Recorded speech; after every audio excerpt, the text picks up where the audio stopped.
Now, councils across Britain made seizures of illegal tobacco, cigarettes and vapes, more than 3,500 high street premises last year. That's a rise of 18% in 3 years. A Freedom of Information request made by the BBC revealed that although many illegal items were found in convenience shops, they were also seized from butchers, bakers, a carpet shop and beauty salons.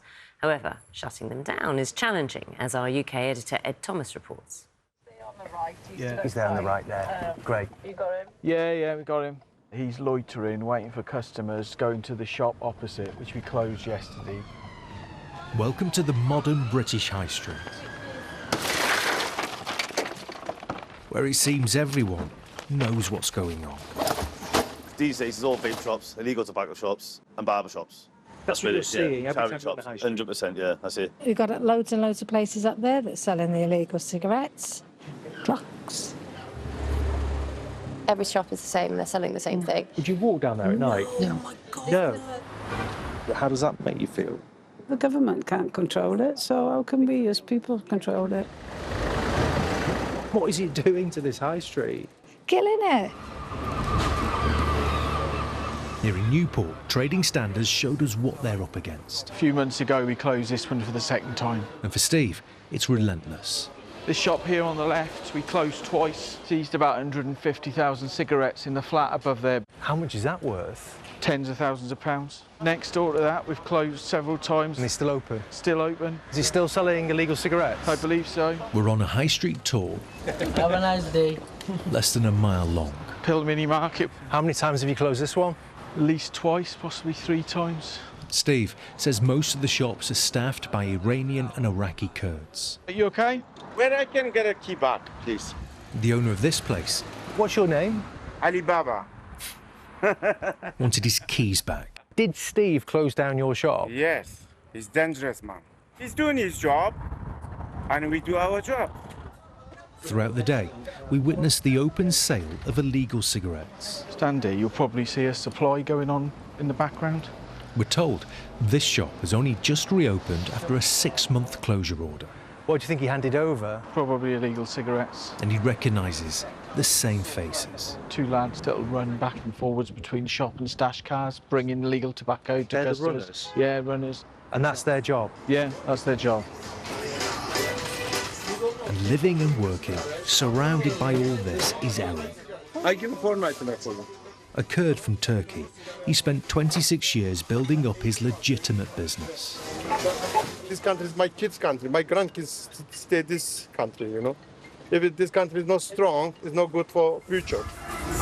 He's angry. He wants the illegal shops closed for good. Customers say, I can't send my children the pill. This is all criminal. And illegal tobacco, sell cocaine, heroin, gun, everything. Woman, yes, everything this road. And just before we left the high street here, one more sale.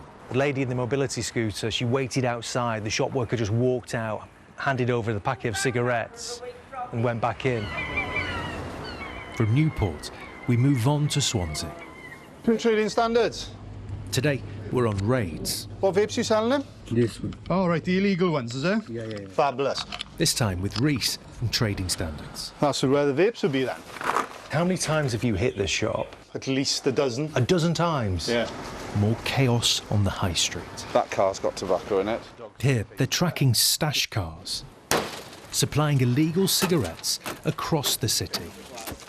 We took 2 cars 2 days ago, and when I opened one of the boots, all we could smell is cannabis. And what we find is it's used for tobacco in the day, drugs in the night. It is serious crime, and we're dealing with serious criminals. So we've seen you with the keys for a vehicle that's full of counterfeit goods, okay? They're also repeatedly seeing immigration crime connected to the mini-marts. So you're under arrest for the allegation of counterfeit supply of counterfeit goods. You will see people which are claiming asylum and then they are working illegally in the UK as well. A lot of the asylum seekers are working in these vape shops, selling the tobacco, what we call runners back and forth to the cars, bringing the tobacco back and forth then to the shops and things like that. And watching all this is Daniel. It's everywhere. It's endemic. UK is just a magnet for everything, isn't it? He grew up here, works here, and is seeing this again and again. Very organised, aren't they? You know, they've got watchers on the streets and everything. How does that make you feel actually saying that? Well, it doesn't leave it safe. We're thinking about maybe going back to Hong Kong or... Are you being serious? Yeah, we are in dire straits in the country at the moment, you know. It's hard to believe all this goes back to illegal cigarettes. But many here were too scared to speak out. One shop worker had witnessed an acid attack. Another would only talk if we didn't show her face. I've been there 30 odd years, and they will put the window through, and they will break into it, and they will damage your shop. There's no control. Once one of them gets in, all the rest get in. They're dealing drugs. Does this feel like your home, this high street now? Not so much now, not like it used to, no. Are there any more vapes hidden anywhere? The crimes. None in the floor upstairs? Changing lives. Just like one person checking bottle. And reshaping our high streets. Well, Ed's with us now. Morning. Morning.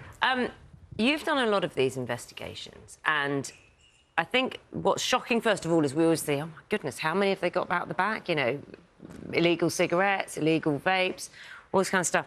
What was even more powerful, I think, here is the impact of those who have legitimate businesses, who are trying to get on with their lives and saying, this is ruining not just the high street, it's ruining our lives, it's ruining our children's lives, and we don't want to be part of this anymore, because it doesn't seem like they're going to be stopped. Yeah, 100%, Naga. That is what we were hearing again and again as we're walking down those high streets. 3 shop workers were too scared to show their face on camera. This is a high street. They said they were worried about intimidation. Another said they were worried about having their windows put through. Somebody witnessed an acid attack linked to these mini-marts, and you heard from one woman there, she went, I am too scared now. She went, there is no control on this high street, and people use that word again and again, control, because they're seeing their high streets virtually taken over by mini-marts, and some of the stories there are just extraordinary, with people saying, I don't want to be here anymore, I want to leave the country. It's the way that those stores do keep getting hit. We've seen you with the police, we've seen them targeting and all different strategies, but they just keep coming back. There's no kind of fear in terms of, oh, I've been caught, I'll stop. No, we'll just carry on doing it. Yeah, you heard it right there. A shop owner caught with thousands and thousands of illegal cigarettes. His shop was closed. He walks up to Steve from Trading Standards and says, hey, when can I get my keys back? We say, what's your name? He laughs and jokes and says, Alibaba. It's a bit of a joke for them. In Newport, they're trying to get on top of it. They're closing store after store after store, but they just appear to be opening up again. And that is a problem. And when you speak to Trading Standards, some of the officers will say to you, we need more help, we need the law changing, we need to be able to shut down these shops quickly and efficiently.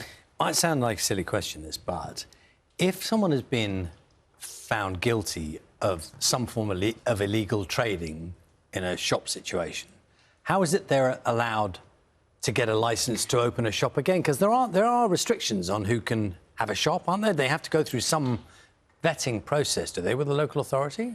Well, in the case of these shops, when it comes to closing them down, what councils are using in many of the cases is antisocial behaviour legislation, and that is quite tricky and it's quite lengthy and complex for them to use. So they need to get witness statements from neighbours, from people living in the area, from other shop owners, and say, look, what nuisance is this calling? And what Trading Standards are saying, this isn't great for us, because at the end of the day, it means they can close them down for 3 months and they just reopen them again. And that's why they're saying we need the law to change here. If the law changes, realistically, how much do we see a difference in the high street? Well, This is opportunity. These are cheaper stores, aren't they, or cheaper units that are being bought and seen as fronts. There's more to it than just changing the law and how you shut a shop down. Yeah, there is a demand for illegal cigarettes. There is a demand for these illegal vapes. And you speak to some other people and they say, look, would that change in the law really make a difference? For Trading Standards officers, they say it would. It'd make our job a lot easier. But what you're seeing there is these shops opening again and again. So this is a tricky thing to get on top of. Yeah, it's like whack-a-mole, isn't it? You hit one down and another pops up. Ed, it's fascinating.